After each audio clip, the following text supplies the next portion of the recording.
혼혈 주제에 감히 나한테 대들어. 내 엄마가 보따리 장사하던 거지였다는 거 다 알아.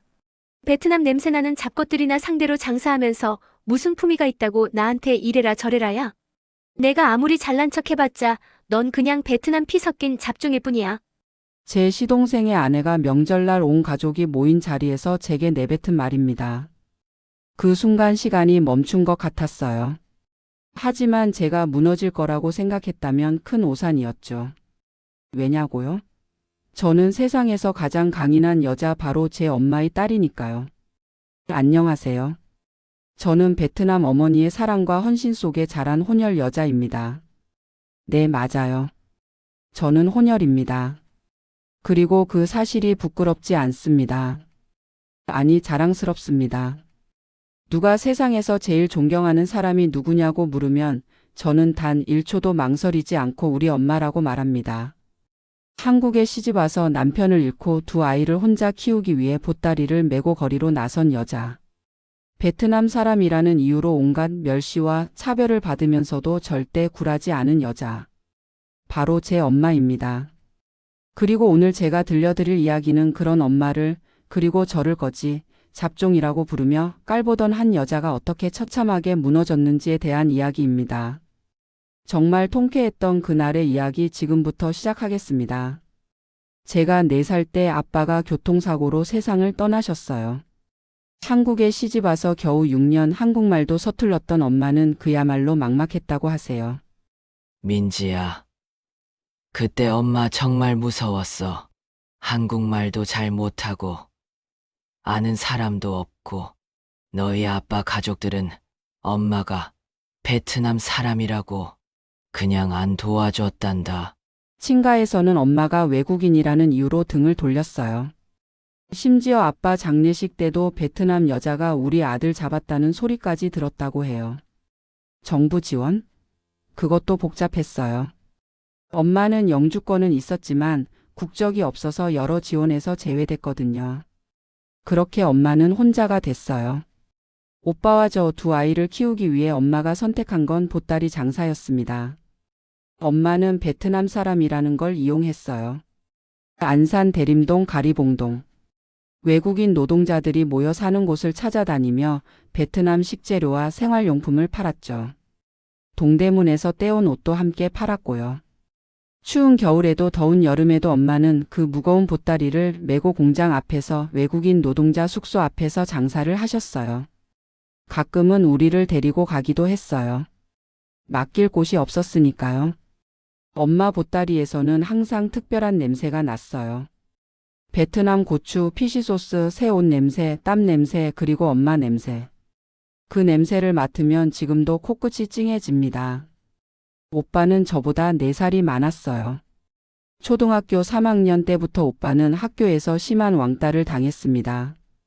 오빠 친구들은 오빠에게 엄마가 베트남 사람이라고 냄새난다고. 그리고 오빠에게 보따리 장사하는 베트남 거지라고 매일 놀렸어요. 오빠는 매일 울면서 집에 왔어요.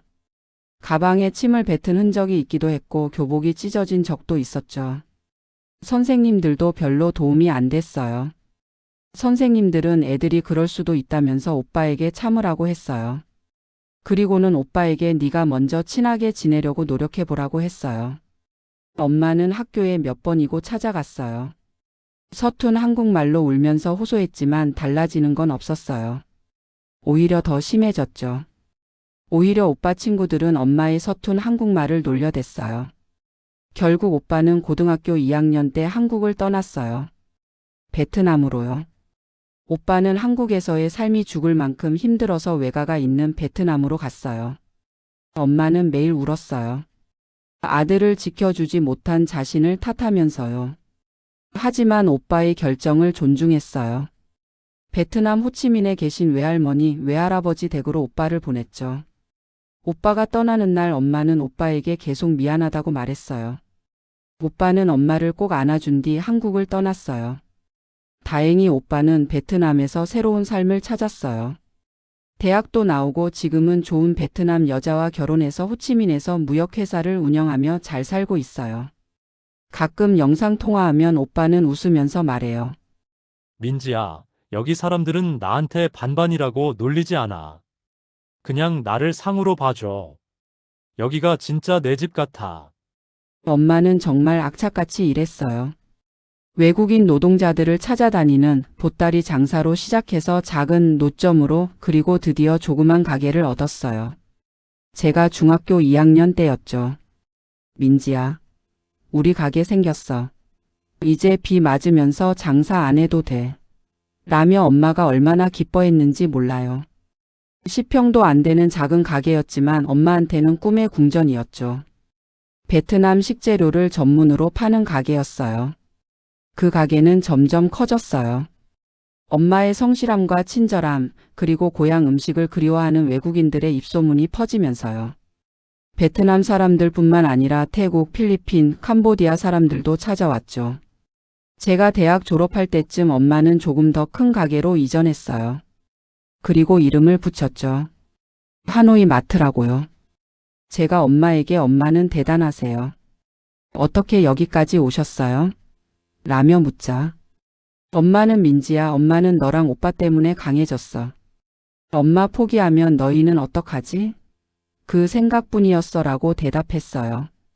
하노이 마트는 베트남 쌀국수부터 피시소스, 라임이, 고수 같은 향신료, 베트남 과자와 커피까지. 고향이 그리운 사람들에게는 작은 천국 같은 곳이었어요. 저는 대학을 졸업하고 엄마를 도왔어요. 마트 일을 배우면서 엄마가 얼마나 치밀하고 똑똑한 사업가인지 알게 됐죠. 베트남어, 한국어, 심지어 영어까지 섞어가며 손님들과 대화하는 엄마를 보면서 정말 자랑스러웠어요. 제 남편과의 만남은 정말 특별했어요. 제가 26살 때였죠. 저는 대학 때부터 다문화 센터에서 봉사활동을 했어요. 주로 병원에서 외국인 환자들을 위한 통역 봉사였죠. 베트남어는 물론이고 엄마 덕분에 태국어도 조금 할 수 있었거든요. 어느 날 응급실에 연락이 왔어요. 공장에서 일하던 베트남 노동자가 기계에 손을 다쳐서 급히 실려왔다는 거였어요. 병원에서는 환자가 베트남 사람인데 한국어를 못해서 대화가 안 된다고 급하다고 저에게 빨리 와달라고 부탁했어요. 저는 급히 병원으로 달려갔죠. 응급실에는 25살쯤 돼 보이는 베트남 청년이 아픈 손을 감싸고 창백한 얼굴로 앉아 있었어요. 그리고 그 옆에는 정장을 입은 한 남자가 땀을 뻘뻘 흘리며 의사 선생님께 뭔가를 설명하려고 애쓰고 있었어요. 보호자분, 이 환자분이 정확히 어디가 얼마나 아픈지 알아야 치료를 합니다. 통역자가 오기 전까지는 조금 기다려주세요. 죄송합니다, 선생님. 마음은 급한데 제가 베트남어를 못해서. 그 남자 나중에 제 남편이 된 사람이었어요. 안녕하세요. 통역 봉사자 박민지입니다. 안녕하세요. 빨리 와주셔서 정말 감사합니다. 제가 도착하고 나서 남편은 얼마나 안도하던지요. 저는 베트남어로 환자분께 차근차근 물어봤어요. 어디가 아픈지, 언제 다쳤는지, 어떻게 다쳤는지. 그리고 의사 선생님께 통역해 드렸죠. 다행히 크게 다친 건 아니었어요. 손가락 2개를 꿰매고 깁스를 하면 되는 정도였죠. 치료가 끝나고 남편이 제게 인사를 했어요. 정말 감사합니다. 저희 회사 생산직 직원인데 제가 관리 담당이라 모시고 왔거든요. 근데 제가 베트남어를 하나도 몰라서 박민지 씨 덕분에 큰 도움이 됐습니다. 아니에요. 제가 할 일을 한 거예요. 그래도 커피라도 한 잔 사드리고 싶은데 괜찮으시면. 그렇게 우리의 첫 만남이 시작됐어요. 남편은 중견 제조업체에서 생산관리팀 대리로 일하고 있었어요. 공장에는 외국인 노동자들이 많았는데 그들을 진심으로 존중하고 아끼는 사람이었죠. 민지 씨, 저는 항상 생각해요. 저 친구들이 얼마나 힘들게 한국에 왔을까? 가족과 떨어져서 낯선 땅에서 일하는 게 얼마나 외로울까? 커피를 마시며 나눈 대화에서 저는 남편에게 강하게 끌렸어요. 외국인을 차별하지 않고 오히려 그들의 입장에서 생각하는 사람. 그런 사람이 흔치 않았거든요. 그 후로 남편은 자주 다문화 센터에 봉사를 신청했어요. 나중에 고백하길 저를 보기 위해서였대요. 민지 씨 어머니가 베트남 분이시라고요? 와. 그럼 민지 씨는 베트남어가 원어민 수준이시겠네요. 네, 엄마가 집에서 베트남어로 많이 말씀하셔서요. 저희 엄마는 외국인 노동자들 찾아다니며 보따리 장사하시다가 지금은 베트남 식재료 파는 하노이 마트를 운영하세요. 저는 솔직하게 말했어요. 혹시 남편이 싫어할까봐 걱정했지만 숨기고 싶지 않았거든요. 그런데 남편의 반응은 제 예상을 완전히 벗어났어요. 와, 정말 대단하시네요. 혼자서 두 자녀를 키우시면서 사업까지 일구시다니. 민지 씨 어머니 정말 존경스러우세요. 꼭 한번 뵙고 인사드리고 싶어요. 그때 저는 알았어요. 이 사람이 제 운명이라는 걸. 6개월 후 남편이 정식으로 청혼했어요. 민지 씨, 저와 결혼해 주시겠어요? 저는 민지 씨 같은 사람을 평생 본 적이 없어요. 따뜻하고 강하고 당당하고. 그리고 민지 씨 어머니 같은 훌륭한 분이 장모님이 되신다면 제 인생 최고의 행운일 것 같아요. 엄마를 존중해주고 저를 있는 그대로 사랑해주는 사람. 저는 그 자리에서 네라고 대답했습니다. 제가 29살 때였어요. 남편과 결혼한 지 2년 차 저희는 큰 도전을 했어요. 미국산 소고기 수입 유통 사업이었죠. 여보, 우리 한번 해보자. 요즘 한우는 너무 비싸잖아. 좋은 미국산 소고기를 합리적인 가격에 공급하면 분명 잘 될 거야. 남편 회사 동료가 관련 업계에 있었고 그 사람의 소개로 시작했어요. 저희가 가진 돈 거의 다 투자했죠. 엄마한테 받은 결혼 자금까지요. 근데 완전히 망했어요. 고작 8개월 만에요. 검역 문제, 유통 문제, 그리고 대형마트들의 가격 경쟁. 우리 같은 작은 업체가 감당할 수 있는 게 아니었어요. 빚은 안 생겼지만 투자한 돈은 거의 다 날렸죠. 여보, 미안해. 내가 너무 덤벼든 것 같아. 남편과 저는 정말 막막했어요. 둘 다 직장을 그만둔 상태였고 재취업도 쉽지 않았어요. 그때 시동생 경호가 찾아왔어요. 형수님, 형, 이거 쓰세요. 통장에 500만 원을 입금하더라고요. 도련님, 이건 받을 수 없어요. 형수님, 형이 저 취업 준비할 때 얼마나 도와주셨는데요.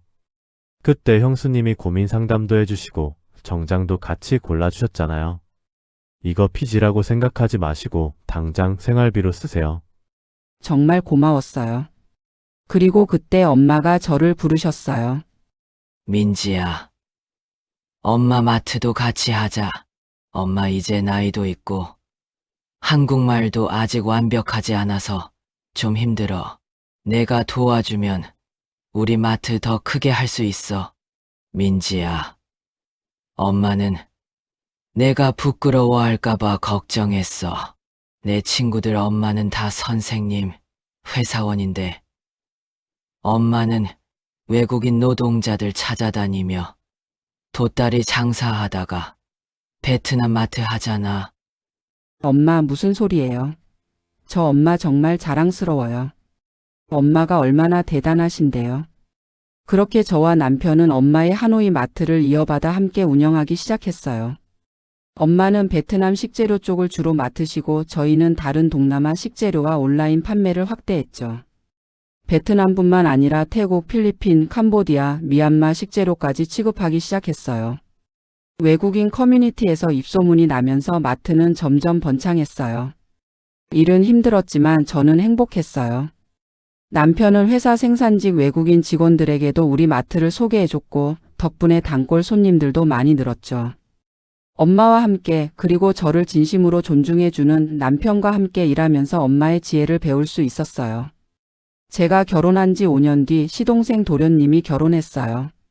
신부는 저보다 1살 어린 동서였죠. 동선의 집안은 한마디로 부자였어요. 아버지가 중견 제조업체 대표였거든요. 직원이 200명 정도 되는 회사였다고 해요. 동서는 그 집 외동딸이었고요. 언니 반가워요. 처음 만났을 때부터 뭔가 느낌이 이상했어요. 웃는데 눈은 안 웃더라고요. 그리고 저를 위아래로 훑어보는 시선이 불편했죠. 도련님은 동선의 집으로 들어가서 살기로 했어요. 동서 아버지가 도련님을 회사 후계자로 점 찍었거든요. 형수님, 저 장인어른 회사 들어가요. 지금 다니는 데보다 작은 회사지만 대표가 되는 거잖아요. 나중에 형수님 사업 확장하실 때 제가 투자도 하고 많이 도와드릴게요. 도련님은 야망이 있는 친구였어요. 하지만 착했죠. 가족을 소중히 여기는 사람이었고요. 결혼식 날이었어요. 저희 엄마도 오셨죠. 엄마는 그날 정말 예쁘게 차려입으셨어요. 베트남 전통 의상인 아오자이를 입으셨는데 정말 우아하고 아름다우셨어요. 그런데 동서 어머니가 엄마를 보더니 이렇게 말하더라고요. 어머, 베트남 의상을 입고 오셨네요. 독특하시네요. 말은 칭찬인데 톤이 완전히 이상하게 입고 왔네였어요. 네. 저 베트남 사람이에요. 오늘 같은 좋은 날, 우리나라 옷 입고 싶었어요. 엄마는 웃으시며 대답하셨지만 저는 엄마 손이 미세하게 떨리는 걸 봤어요. 동서 친척들도 저분이 경호의 형네 사돈이래. 근데 베트남 사람이래. 아, 그래서 경호의 형수 얼굴이 좀. 근데 혼혈인 거 진짜 티 나지 않아? 라며 수군거렸어요. 저는 너무 화가 났어요. 시어머니도 얼굴이 굳으셨고 시아버지도 불편한 표정이셨어요. 결혼식 끝나고 동서 아버지가 인사를 하러 오셨어요. 사돈 반갑습니다. 잘 지내셨죠? 아, 그리고 들어보니까 형네 사돈이 베트남에서 오셨다고 들었는데 같이 지내시기 힘드시지는 않으세요?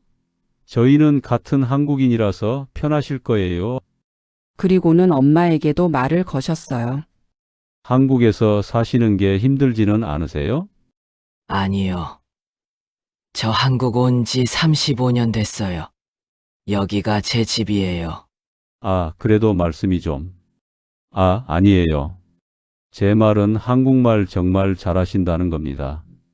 엄마의 억양을 놀린 거였어요. 그날 저는 처음으로 동선의 집안이 어떤 사람들인지 알았어요. 결혼 후 명절 때마다 동서는 시댁에 왔어요. 하지만 손가락 하나 까딱하지 않았죠. 시어머니께서 같이 음식을 만들자고 하면 어머니, 저 이런 거 안 해봤어요. 집에서 해본 적이 없어서. 라고 대답했고 시어머니께서도 뭐라고 하시려다가 참으시는 게 보였어요.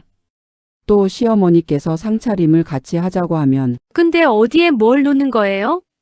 저희 집은 다 차려진 걸 먹기만 해서. 라며 동서는 모든 일을 할 줄 모른다고 말했어요. 결국 동서는 소파에 앉아서 핸드폰만 봤어요. 동서는 저에게 형님은 진짜 대단하시네요. 이렇게 다 하시고. 저는 절대 못할 것 같아요. 역시 마트 하시는 분들은 일하는데 익숙하셔서 그런가? 칭찬인 것 같지만 비꼬는 거였어요. 괜찮아. 안 해봤으면 배우면 되지. 어휴, 전 이런 거 배우고 싶지도 않은데요. 저희 집에는 가사 도우미 분이 계셔서 이런 건 다 해주시거든요. 엄마도 평생 부엌일 안 하셨대요. 명절이 끝나고 도련님이 저희 집에 찾아왔어요. 형수님 죄송해요. 저희 집 사람이 좀. 괜찮아요, 도련님. 안 해본 사람한테 강요할 순 없죠. 근데 문제는 계속됐어요. 두 번째 명절 때였어요. 명절을 같이 보내기 위해 시어머니께서는 엄마를 초대했고 엄마는 명절 선물로 베트남 음식을 만들어 왔어요. 그런데 엄마의 음식을 본 동서는 어머, 이게 뭐예요? 그거 월남쌈이야. 우리 엄마가 만들어 오신 거야. 아, 전 이런 거 안 먹어요.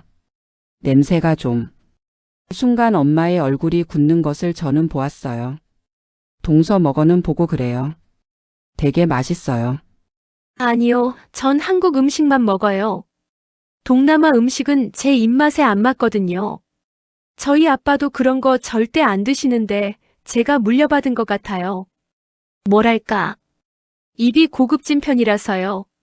참다 못한 시어머니께서 사돈 어른이 정성껏 만들어 오신 건데 한 입이라고 먹어보라며 끼어드셨어요. 그러나 동서는 어머니, 전 정말 안 되는데요. 제가 원래 입이 좀 까다로워서. 그리고 솔직히 이런 음식은 저희 집에서 절대 안 먹거든요. 라며 끝까지 음식을 거부했어요. 다행히 남편과 도련님께서 엄마의 기분이 상하지 않도록 월남쌈을 모두 먹었지만 집으로 돌아가시는 엄마 뒷모습이 너무 쓸쓸해 보여서 저는 눈물이 났어요. 시간이 갈수록 동서의 태도는 더 노골적이 됐어요. 어느 날 시댁에서 다 같이 모였을 때였어요. 동서가 도련님한테 이렇게 말하더라고요. 여보, 우리 다음 달에 유럽 여행 가자. 아빠가 비즈니스석 끊어주신대. 파리, 런던, 로마 다 돌아보는 거. 근데 나 회사에 회사? 여보가 우리 회사 대표 될 사람인데 뭐 그렇게 눈치 봐? 아빠한테 말하면 휴가 다 내줄 건데. 그러더니 저희 쪽을 보면서 덧붙였어요. 아, 형님네는 마트 하시니까 여행 같은 거 쉽지 않으시죠? 불쌍하게. 아, 미안해요. 제 말은 마트가 매일 열어야 하니까 힘드시겠다는 거예요. 그렇죠? 동서 우리도 쉬고 싶을 땐 쉬어요. 직원들도 있고.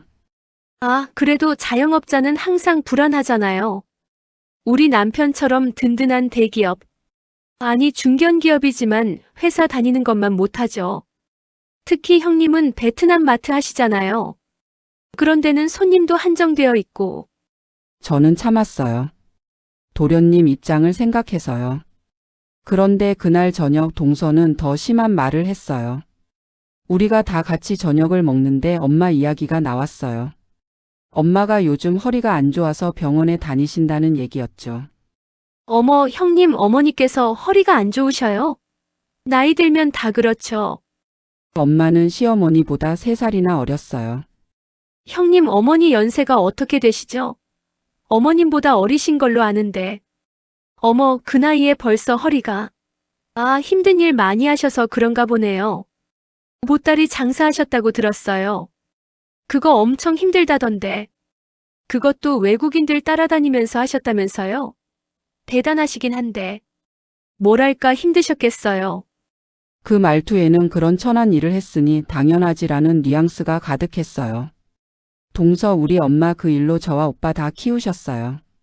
자랑스러운 일이에요. 아, 물론이죠. 근데 형님, 솔직히 학교에서 힘들지 않으셨어요? 저 같으면 절대 못 견뎠을 것 같아요. 엄마가 그런 일 하신다고 하면. 제 친구 중에 한 명이 엄마가 식당 종업원이었는데 걔 고등학교 때 완전 왕따였거든요. 애들이 식당 아줌마 딸이라고 놀렸대요. 우리 오빠는 실제로 왕따 당했어요. 엄마가 베트남 사람이라고. 그래서 베트남으로 갔고요. 어머, 베트남으로요? 아, 베트남 분이시구나. 그럼 형님도 베트남이신 거네요? 와, 몰랐어요. 저는 동남아 분인 것만 알았어요. 형님 아버지는요? 한국 분? 베트남 분? 형님은 혼혈이신 거죠? 도련님은 동서의 손을 잡으며 그만하라고 말렸어요. 저는 참을 수 없었고 낮은 목소리로 말했어요. 그래, 나 혼혈이에요. 그게 뭐 어때서요? 아, 아니에요. 요즘은 다문화도 많고 그러잖아요. 근데 솔직히 형님은 한국에서 살기 진짜 힘드셨겠다. 요즘도 혼혈들 차별 심하던데. 특히 동남아 혼혈은 더 그렇다던데요. 듣고 계시던 시어머니께서 동서에게 그런 말 하는 거 아니라고 큰 며느리는 우리 가족이고 사돈 어른은 이제 어머님의 가족이자 친구라며 끼어드셨어요. 아, 죄송해요, 어머니. 저 그냥 궁금해서. 제가 말이 좀 막 나가는 스타일이라. 근데 동서 얼굴에는 미안함이 전혀 없었어요. 오히려 만족스러운 표정이었죠. 그날 밤 남편이 제 손을 꼭 잡더라고요. 그리고는 재수 씨가 그렇게 무례할 줄 몰랐다며 남편이 대신 사과를 하더라고요. 남편은 진심으로 미안하다고 말했어요. 괜찮아. 나 그 정도론 안 무너져. 근데 사실 마음이 아팠어요. 엄마가 아파하실까봐 더 걱정됐고요. 그 무렵 도련님은 자주 저희 집에 왔어요. 술을 마시면서 하소연을 하더라고요. 형 저 미치겠어요. 왜? 무슨 일인데? 처가살이가 이렇게 힘든 줄 몰랐어요. 저희 집사람은 괜찮아요. 근데 장인어른 장모님이 저를 완전히 머슴 취급하세요. 그게 무슨? 제가 회사 일 끝나고 집에 가면 집안일이 산더미예요. 청소, 설거지, 빨래 다 제 몫이에요. 장모님이랑 집사람은 손가락 하나 까딱 안 해요.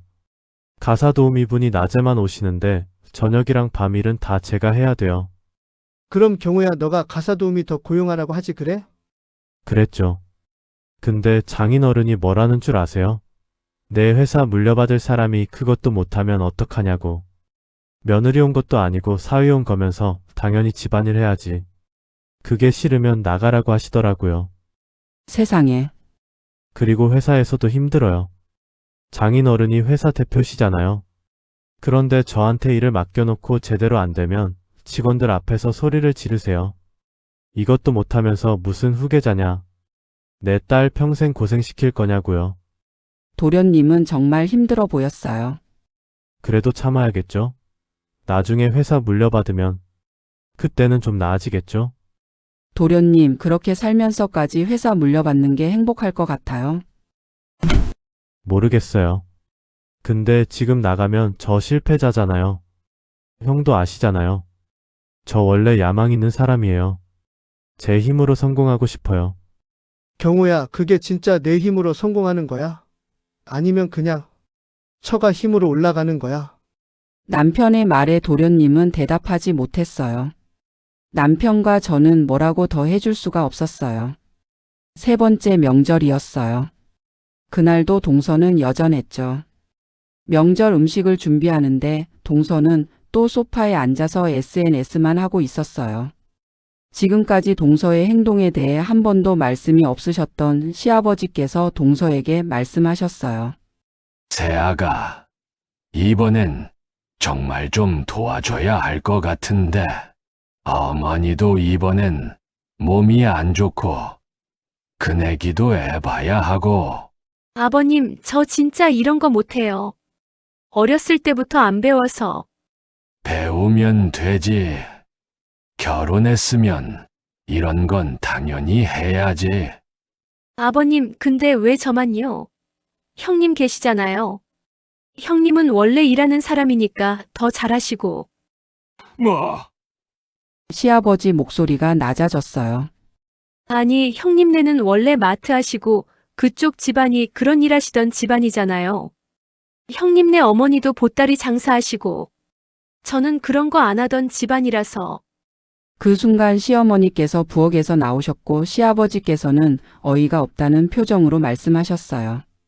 세아가, 지금 뭐라고 한 거야? 아니요, 아버님. 저는 그냥. 너 지금 그네 집안 무시하는 거지? 그네 어머니가 보따리 장사하셨다고, 마트 하신다고. 아니에요. 저 그런 뜻이 아니라. 그냥 형님이 더 잘하실 것 같아서.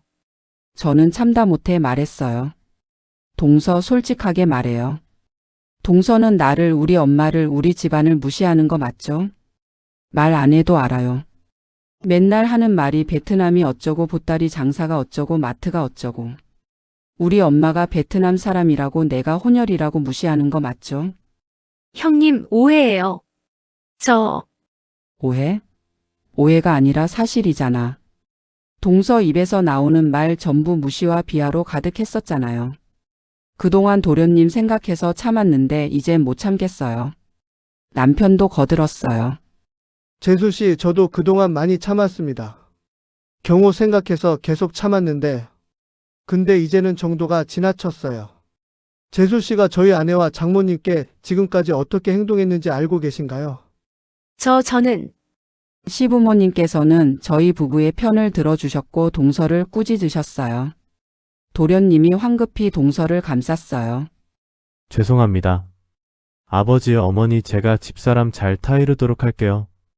둘째야, 내가 타일러. 이게 하루 이틀 일이니 몇 년째 이러는데. 시아버님의 마지막 말씀을 끝으로 그날은 그렇게 험악한 분위기로 끝났어요. 그리고 드디어 그날이 왔습니다. 추석이었어요. 온 가족이 시댁에 모였죠. 엄마도 오셨어요. 엄마는 제가 결혼하고 나서부터 명절이면 시댁에 오셔서 시어머니를 도와주셨어요. 시어머니께서는 매년 엄마를 초대했고 두 분은 정말 친한 친구 사이가 되셨거든요. 사돈, 내가 월남쌈 재료 다 가져왔어요. 우리 오늘 이거 만들어서 먹어요. 시어머님께서는 기쁘게 엄마를 맞이했고 제 눈에 보이는 두 분은 함께 웃으시는 모습이 정말 아름다웠어요. 그런데 동서가 늦게 도착했어요. 도련님과 함께요. 형님, 죄송해요. 저희가 조금 늦었어요. 괜찮아요. 어서 오세요. 무슨 일 있었어요? 아, 저희 아빠가 제주도에 호텔을 새로 인수하셨거든요. 거기 구경 갔다 오느라. 정말 엄청나게 크더라고요. 5성급이래요. 자랑하려고 일부러 늦게 온 거였어요. 그런데 그날 동서가 뭔가 이상했어요. 명품 가방을 들고 왔는데 새로 산 거라며 자랑을 늘어놨어요. 이거 어때요? 어제 샀어요. 한정판이라서 구하기 엄청 힘들었어요. 900만 원 했어요. 우리 아빠가 선물해 주셨어요. 그리고는 평소와 달리 주방으로 오더라고요. 형님, 제가 뭐 도와드릴까요? 오, 그래요? 그럼 저기 파 좀 다듬어 줄래요? 네. 시어머니도 저도 놀랐어요. 그런데 뭔가 수상쩍더라고요. 동서는 그 비싼 가방을 부엌 근처 식탁에 그냥 두더라고요. 동서, 가방 저쪽 거실에 두는 게 어때요? 여기는 요리하느라 기름도 튈 텐데. 괜찮아요, 형님. 이 정도는 괜찮아요. 어차피 비싼 거라 가죽도 좋아서 물티슈로 닦으면 돼요. 그리고 동서는 제가 생선을 튀기는 바로 옆에 와서 앉았어요. 동서, 여기는 위험해. 기름 튈 수 있어. 형님, 저도 요리 좀 배우고 싶어서요. 이렇게라도 가까이서 봐야 배우죠. 뭔가 느낌이 이상했어요. 동서가 갑자기 이러니까요. 저는 조심스럽게 생선을 튀기고 있었어요. 그런데 동서가 계속 제 바로 옆에 바싹 붙어서 앉아 있는 거예요. 동서, 진짜 뒤로 좀 물러나 있어요. 위험해요. 괜찮아요. 그때였어요. 저는 새 생선을 넣으려고 기름을 조금 더 부었어요. 그리고 생선을 올리는데 철컥. 동서가 갑자기 제 팔을 툭 건드렸어요. 튀김 젓가락이 기름에 빠지면서 뜨거운 기름이 사방으로 튀었어요. 으악. 기름이 제 손등에도 튀었지만 동서의 옷과 가방에도 튀었어요. 아, 형님, 뭐 하는 거예요? 동서가 비명을 지르며 일어났어요. 동서, 미안해요. 괜찮아요? 동서가 제 팔을 건드려서. 저요? 전 가만히 있었어요. 형님이 실수하신 거잖아요. 동서가 지금 내 바로 옆에 붙어 앉아서 내 팔을 건드렸어요. 내가 물러나라고 몇 번이나 말했잖아요. 아니에요. 형님이 조심하지 않아서 그런 거예요. 제 옷 보세요. 이거 샤넬이에요. 500만 원짜리라고요. 그리고 제 가방. 900만 원짜리 가방에 기름 다 튀었어요. 시어머니와 시아버지 그리고 남편이 달려왔어요. 엄마도 놀라서 오셨고요. 무슨 일이야? 아버님, 형님이 제 옷이랑 가방에 기름을 다 튀겼어요. 이거 어떻게 할 거예요? 세아가 진정하렴. 세탁소에 맡겨 보자꾸나. 세탁소요? 이게 그냥 세탁소에서 해결될 문제예요? 이거 명품이라고요. 특수 세탁해야 하는데 그것도 완전히 없어진다는 보장이 없어요. 동서는 완전히 흥분해서 소리를 질렀어요. 그럼 어쩌면 되는데요? 제가 침착하게 물었어요. 새 옷으로 사주세요. 그리고 가방도요. 한정판이라 똑같은 걸 살 수 있을지 모르겠지만 안 팔면 돈으로라도 다 물어주세요. 동서. 지금 과하게 나오는 거 아니에요? 그냥 세탁비 물어드릴게요. 세탁비요? 형님 농담하세요? 이게 형님이 하루 일당 모아서 살 수 있는 옷이에요? 그 순간 공기가 차가워졌어요. 뭐라고? 형님 하루 일당이 얼마예요? 10만 원? 20만 원? 이 옷이랑 가방 합치면 1,400만 원이에요. 형님이 몇 달을 일해야 살 수 있는지 알아요?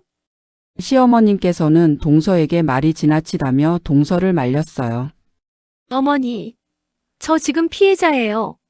형님이 실수해서 제 물건을 망쳐놓고 제가 참아야 해요? 진짜 항상 이렇게 거지같이 사는 사람들이 문제예요. 뭐? 시아버지의 목소리가 낮고 차갑게 깔렸어요. 세아가, 너 지금 뭐라고 했어? 아니, 아버님. 제 말은 근데 동서는 멈추지 않았어요. 오히려 더 나갔어요. 솔직히 말할게요. 전 처음부터 형님이 마음에 안 들었어요. 엄마가 베트남 사람이고 보따리 장사하던 거지였잖아요. 그런 사람이 우리 시대 큰며느리라는 게 창피했어요. 도련님이 황급히 말렸지만 동서는 멈추지 않았어요. 그리고 형님도요. 혼혈 주제에 맨날 저한테 이래라 저래라 하고 베트남 냄새나는 잡것들 상대로 마트나 하면서 무슨 품위가 있다고 저한테 그렇게 대해요. 내가 아무리 잘난 척 해봤자 넌 그냥 베트남 피 섞인 잡종일 뿐이야. 찰싹. 그 순간 도련님이 동서의 뺨을 때렸어요. 모두가 충격에 빠졌어요. 너 지금 뭐라고 했어? 도련님은 떨리는 목소리로 물었어요. 오빠, 지금 나한테 손 뗀 거야? 동서는 뺨을 감싸며 믿을 수 없다는 표정으로 도련님을 봤어요. 그래. 때렸어. 왜? 맞을 짓을 했으니까. 내가 뭘 잘못했는데? 난 피해자라고. 형님이. 탁쳐. 도련님이 소리쳤어요. 평소 온순하던 도련님의 모습이 아니었어요. 너 지금 뭐라고 했어? 형수님한테? 사돈 어른께? 다시 한번 말해봐. 거지? 잡종? 베트남 냄새나는 잡것? 그건 내가 너무 화가 나서. 화가 난다고 사람한테 그런 말을 해도 돼? 너 지금 형수님한테만 한 게 아니야. 사돈 어른한테도 한 거야. 나한테도 한 거고 우리 가족에게 한 거라고. 도련님 눈에 눈물이 고였어요. 혼혈인 게 뭐가 잘못된 건데?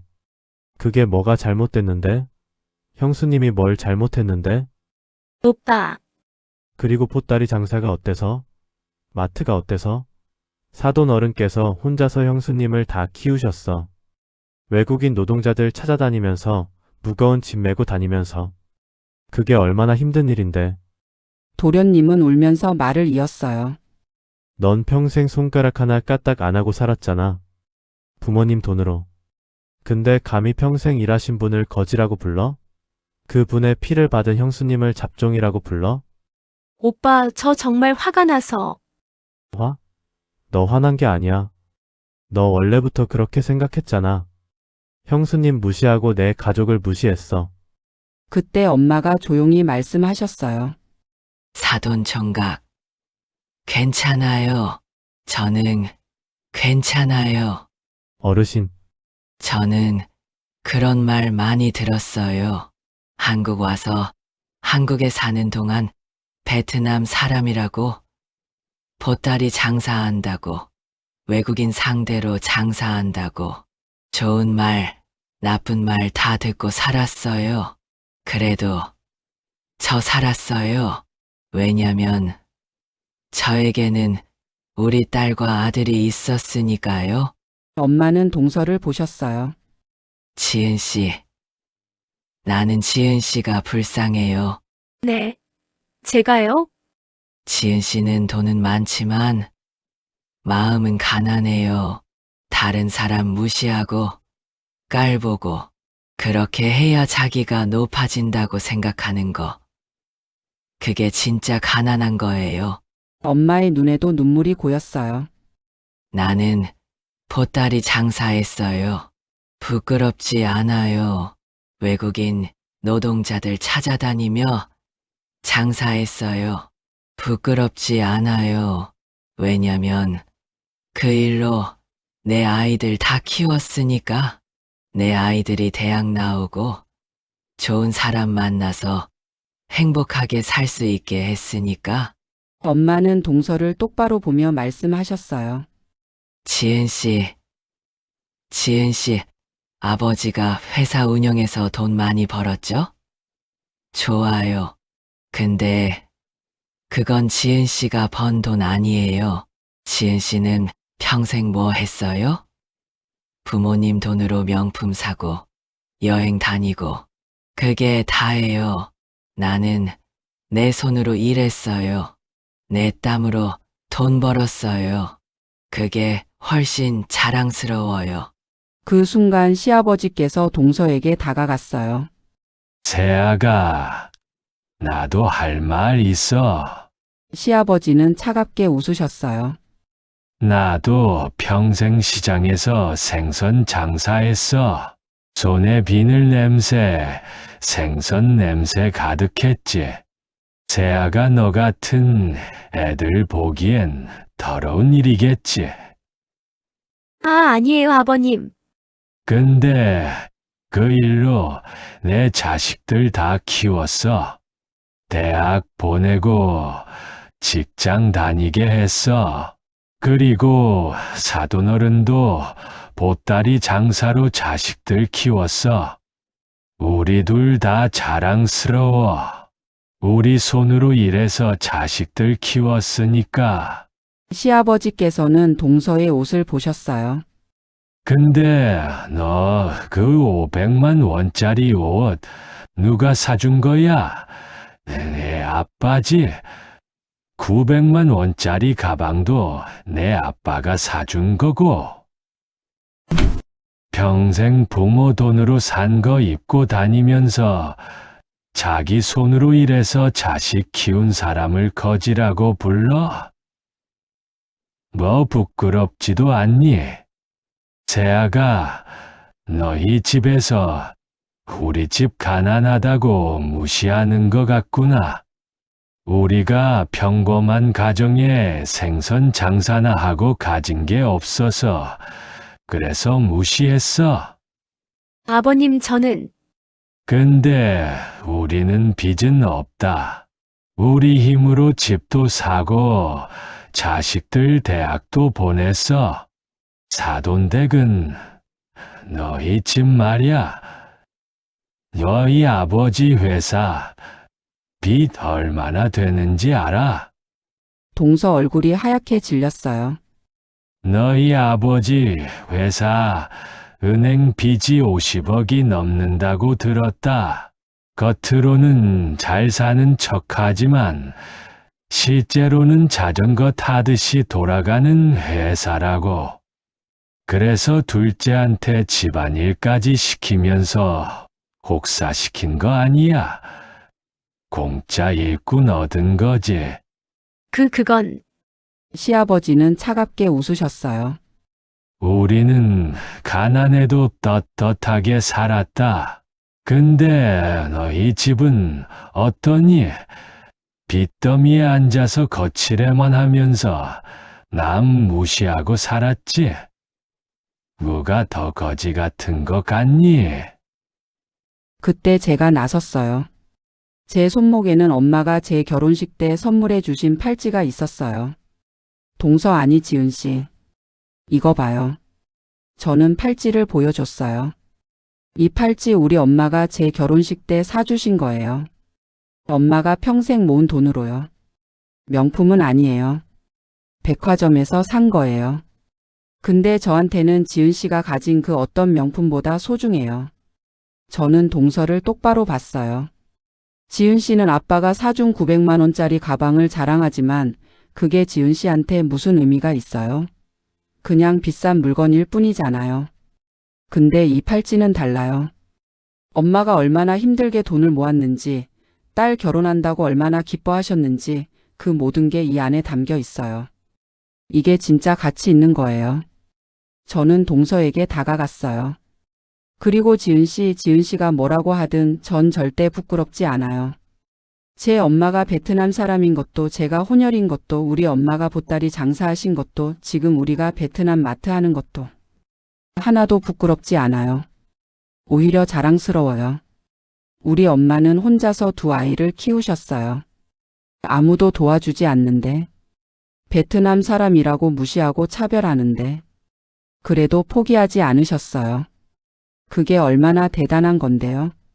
저는 엄마를 돌아봤어요. 엄마 사랑해. 나는 엄마 딸이어서 자랑스러워. 엄마가 우셨어요. 시어머니도 눈물을 닦으셨어요. 그리고 남편이 나섰어요.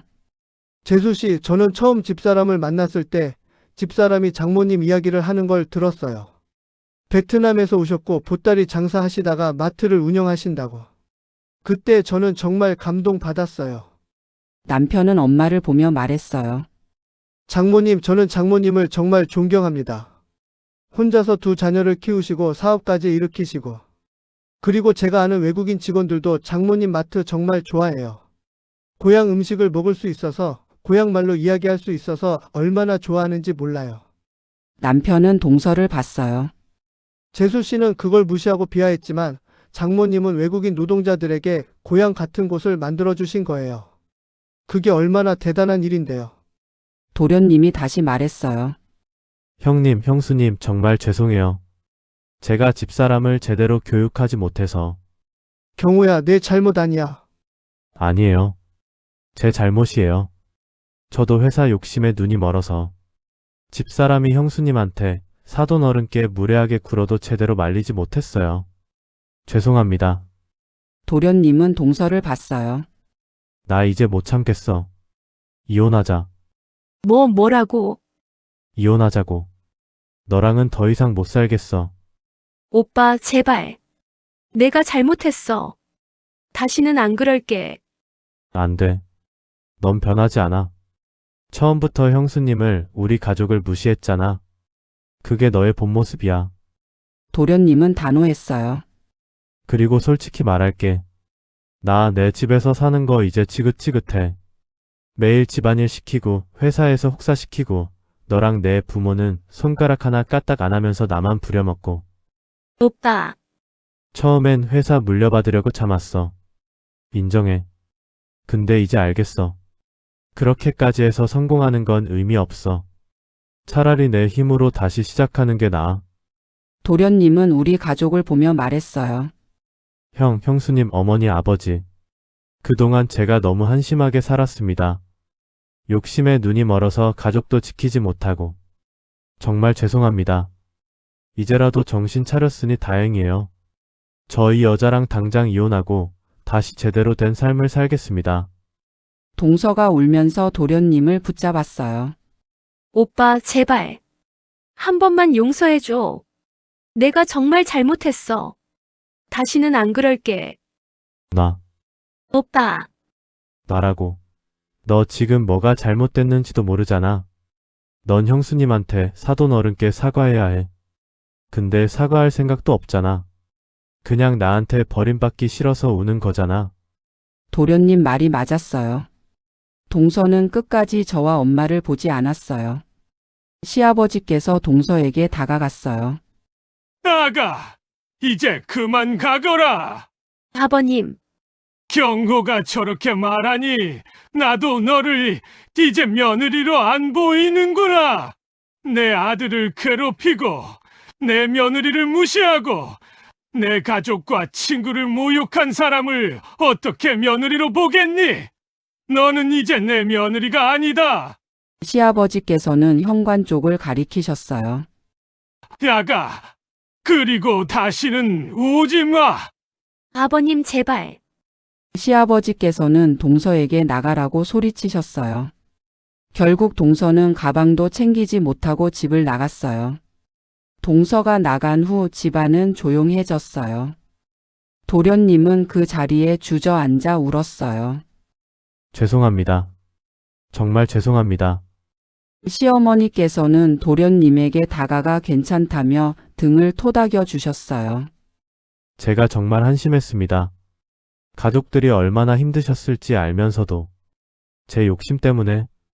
시어머님께서는 사람은 실수할 수 있고 중요한 건 그걸 깨닫고 고치는 거라며 지금이라도 아들이 깨달았으니 그걸로 됐다며 도련님을 안아주셨어요.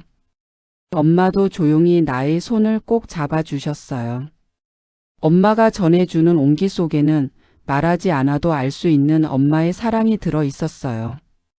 그날 밤 도련님은 시댁에서 잤어요. 오랜만에 편안한 얼굴이었어요. 다음 날 도련님은 동선의 집으로 가서 짐을 쌌어요. 그리고 바로 이혼 절차를 시작했어요. 동선은 계속 도련님한테 전화하고 문자를 보냈지만 도련님은 단호했어요. 동서 부모님도 시댁으로 찾아왔어요. 그리고는 자신의 딸이 잘못했다며 용서를 구했어요. 하지만 전혀 진심이 담기지 않은 사과였어요. 마지못해 하는 게 티가 났었죠. 시아버지께서 단호하게 말씀하셨어요. 당신 내 딸이 우리 며느리한테 우리 사돈 어른께 뭐라고 했는지 아시오? 거지, 잡종이라고 했소. 그런 사람을 어떻게 며느리로 받아들이겠소? 동서의 부모님은 그건 동서의 실수라며 핑계를 댔어요. 실수가 아니라 평소에 생각하던 걸 말한 거잖소. 이제 그만 가시오. 우리 아들은 당신 내 딸이랑 이혼할 겁니다. 그리고 말씀드리는데 당신네 회사비 50억 넘는다고 들었소. 우리 아들이 그것 때문에 혹사당한 거 아니오. 공짜 일꾼으로 쓰려고. 동서 아버지의 얼굴이 빨개졌어요. 가시오. 다시는 우리 집 문 앞에도 오지 마시오. 결국 동서 부모님도 쫓겨났어요. 이혼은 생각보다 빨리 진행됐어요. 도련님이 그동안 모아둔 증거가 있었거든요. 동선의 가족이 도련님을 어떻게 대했는지, 동서가 시댁에서 어떻게 행동했는지. 도련님은 위자료도 받아냈어요. 그리고 깔끔하게 정리했죠. 이혼 후 도련님은 다시 예전 회사로 복직했어요. 능력 있는 사람이라 회사에서 환영했죠. 형수님, 제가 돈 모아서 마트 확장하실 때 투자할게요. 이번엔 진짜예요. 도련님, 그런 거 신경 쓰지 마세요. 넌 내 인생 먼저 챙겨. 아니에요. 형과 형수님이 저 도와주셨잖아요. 제가 결혼 준비할 때도 힘들 때도 이제 제가 보답할 차례예요. 도련님은 정말 달라졌어요. 더 이상 무리한 야망을 갖지 않았어요. 자기 능력만큼 자기 페이스대로 살아가기로 했죠. 그리고 1년 후 도련님은 새로운 여자친구를 소개했어요. 회사 동료였는데 평범하지만 착하고 따뜻한 사람이었어요. 어머니, 형수님 소개해요. 제 여자친구 수진이에요. 수진이는 정말 평범한 사람이었어요. 명품도 없고 부잣집 딸도 아니었어요. 그냥 평범한 회사원이었죠. 근데 첫 만남부터 느낌이 좋았어요. 경우 오빠한테 형수님 이야기 많이 들었어요. 베트남 혼혈이시다고요. 저 베트남 음식 정말 좋아하는데 나중에 요리 좀 배워도 될까요? 저에게 예의 바르게 인사하는 수진이가 남편은 너무 마음에 들었대요. 경호야, 이번엔 좋은 사람 만났구나. 네, 형. 이번엔 진짜예요. 수진이는 명절에 와서도 자연스럽게 일을 도왔어요. 엄마가 만든 베트남 음식도 맛있게 먹었고요. 와, 이거 정말 맛있어요. 어머님 레시피 좀 알려주세요. 제가 어머님이라고 불러도 되죠? 오빠가 형수님의 어머님도 자기 엄마라고 자신은 엄마가 2명이라고 말해줬어요. 오빠 어머님이면 저에게도 어머님이잖아요. 네, 그렇게 해요. 그리고 나중에 우리 집 와요. 직접 가르쳐 줄게요. 정말요? 감사합니다. 그 모습을 보면서 저는 생각했어요. 사람은 겉모습이나 돈이 아니라 마음이 중요하다는 걸요. 한편 동서는 어떻게 됐을까요? 이혼 후 소식을 들었어요. 동서 아버지 회사가 결국 부도가 났다고요.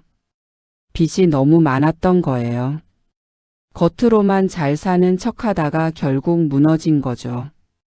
동선의 집도 경매로 넘어갔고 동서는 부모님과 함께 작은 월세로 이사했다고 해요. 처음으로 동서도 일을 해야 했대요.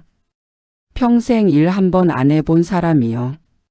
나중에 우연히 길에서 동서를 봤어요. 초라한 옷을 입고 힘들어 보이는 모습으로 걸어가고 있더라고요. 저를 봤지만 동서는 고개를 숙이고 빨리 지나갔어요. 남편이 제 손을 잡았어요. 여보, 불쌍하지 않아? 글쎄, 자기가 뿌린 씨앗을 거두는 거잖아. 처음부터 남을 무시하지 말고 겸손하게 살았으면 저렇게 되지 않았을 텐데. 그래도 나는 안 불쌍해. 지은 씨는 끝까지 장모님한테, 당신한테 사과 안 했어. 단 한 번도. 그냥 자기가 버림받는 게 싫어서 울었을 뿐이지. 저는 남편을 봤어요. 여보, 우리는 지은 씨처럼 살지 말자. 돈이 많든 적든 항상 겸손하게 살고 남을 존중하면서 살자. 그래, 여보. 약속할게. 지금 저는 엄마와 함께 하노이 마트를 잘 운영하고 있어요. 외국인 커뮤니티에서 입소문이 나서 손님도 많이 늘었고 온라인 사업도 잘 되고 있어요. 베트남뿐만 아니라 다양한 나라의 식재료를 취급하면서 우리 마트는 외국인 노동자들의 작은 고향이 되었어요. 우리 딸 엄마는 너무 행복하단다. 저도요, 엄마. 엄마가 처음 한국 왔을 때 이렇게 될 줄 몰랐어. 남편 잃고 혼자 아이들 키우면서 정말 힘들었어. 근데 지금 보니까 그 힘든 시간이 다 의미가 있었어. 엄마는 마트를 둘러보셨어요. 엄마가 보따리 장사할 때 사람들이 무시했어. 베트남 사람이라고 외국인 상대로 장사한다고. 근데 엄마는 포기하지 않았어. 그리고 지금 이렇게 됐잖아. 엄마 정말 대단하세요. 민지야, 너도 대단해. 엄마 딸이라는 거, 혼혈이라는 거 부끄러워하지 않고 당당하게 살아줘서 고마워. 저는 엄마를 꼭 안았어요. 남편도 시부모님도 도련님도 다 우리를 응원해줘요. 그리고 베트남에 있는 오빠도요.